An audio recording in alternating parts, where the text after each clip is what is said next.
Assalamualaikum warahmatullahi wabarakatuh. Anak-anak, apa kabarnya? Sudah lama kita tidak belajar bertemu di pelajaran geografi. Semoga semuanya sehat walafiat. Mudah-mudahan kalian masih bisa menjaga protokol COVID-19. Tetap semangat ya. Baik anak-anakku sekalian, kali ini pertemuan pelajaran kita itu tentang kerjasama negara maju dan negara berkembang bagian kedua. Yang kita bicarakan pada pertemuan ini adalah tentang regionalisasi kawasan berdasarkan pusat pertumbuhan ekonomi. Baik, anak-anak, kita lanjutkan. Regionalisasi, ingat dengan kata-kata regionalisasi. Sebelumnya sudah kita pelajari tentang region ya. Region itu menitik beratkan pada proses otonomi menyangkut interdependensi. Interdependensi itu adalah saling ketergantungan antara satu wilayah dengan wilayah lainnya di dunia, sehingga akan memunculkan adanya kerjasama. Tahukah kamu, salah satu dampak adanya regionalisasi itu individu-individu yang ada di dalamnya menjadi semakin bebas melintas batas negara mereka, terutama dalam kaitannya dengan perdagangan bebas yang terus berkembang sekarang ini. Nah, contoh adanya perdagangan bebas kalau di negeri kita banyak barang-barang buatan luar negeri atau barang-barang asing, terutama HP ya. Itu menunjukkan adanya kerjasama dengan negara-negara lain.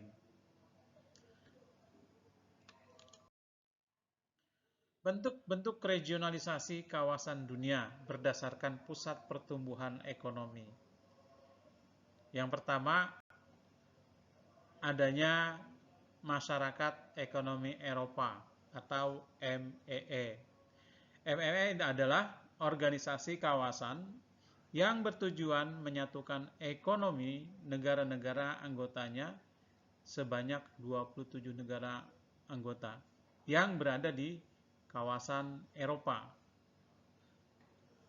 Tujuan MEE adalah integrasi Eropa dengan cara menjalin kerjasama ekonomi, memperbaiki taraf hidup, dan memperluas lapangan kerja. Kemudian, memajukan perdagangan dan menjamin adanya persaingan bebas, serta keseimbangan perdagangan antar negara anggota. Menghapus semua rintangan yang menghambat lajunya perdagangan internasional. Berikutnya, adanya ASEAN Free Trade Area atau AFTA dan Masyarakat Ekonomi ASEAN atau MEA dan ASEAN Economic Community atau AEC. Kita lihat di sini pada peta, di kelompok ASEAN itu ada negara-negara mulai dari atas Thailand, kemudian Myanmar, kemudian Laos, Filipina, Vietnam, Kamboja, Singapura, Malaysia, Brunei Darussalam, dan Indonesia. AFTA adalah kesepakatan perdagangan bebas antara negara-negara yang tergabung dalam ASEAN. Tujuan AFTA, 1. Meningkatkan jumlah ekspor negara-negara anggota ASEAN. Kedua, meningkatkan investasi dalam kegiatan produksi dan jasa antar sesama anggota ASEAN.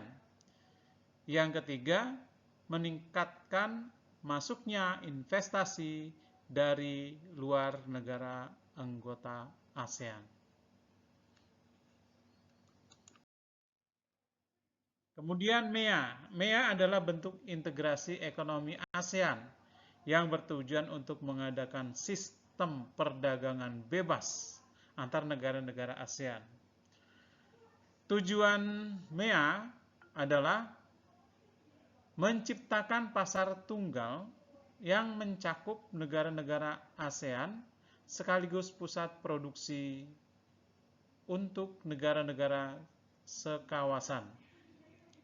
Yang kedua, meratakan pemberdayaan ekonomi kawasan ASEAN dengan sasaran utama revitalisasi usaha kecil dan menengah atau UKM. Yang ketiga, mengintegrasikan ekonomi kawasan dengan ekonomi global dengan tujuan dasar untuk meningkatkan peran ASEAN dalam percaturan kebijakan global. Kemudian, Asia Pacific Economic Cooperation atau dikenal dengan APEC. Dengan negara-negara yang berada di kawasan lingkar wilayah Asia dan Pasifik. Terdiri dari di sini kawasannya dari benua Asia, kemudian lingkar Pasifik itu meliputi wilayah Amerika. APEC bertujuan untuk mengukuhkan pertumbuhan ekonomi, mempererat komunitas, dan mendorong perdagangan bebas di seluruh kawasan Asia Pasifik.